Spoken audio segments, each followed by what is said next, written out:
এই পৃথিবীর সব ছেড়ে দেওয়া যায় দোস্ত, আল্লাহকে ছেড়ে দেওয়া যায় না।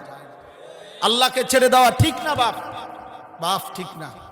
এই প্রজন্ম তোমরা এখন খুব বেশি বাড়াবাড়ি করছো, তোমরা বেশি বাড়াবাড়ি করতেছো।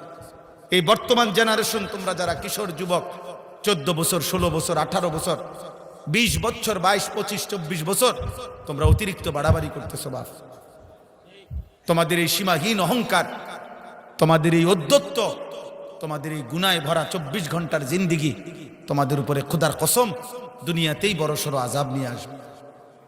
প্রিয় বাপ আমার, সন্তান আমার, আমি বললাম তোমরা এমন অগণিত ছেলে, তোমরা এখানে সারা বাংলাদেশের ছেলে না, মনে করো 10, 20, 50 কিলোমিটারের ছেলে, তাহলে 20-50 কিলোমিটারের ছেলে তোমরা, আমরা যদি এখন দাঁড় করাই তাহলে অধিকাংশই মিলবে বেনামাজি।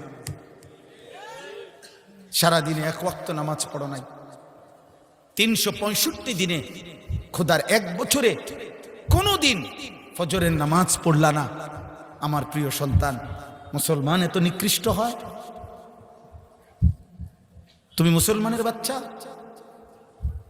তোমার কোনো আল্লাহ আছে? তোমার কোনো নবী আছে? তুমি মুসলমান? 365 দিনে, খোদার এক বছরে কোনোদিনও ফজরের নামাজ পড়বা না? তুমি মানুষের বাচ্চা? তুমি মুসলমানের সন্তান?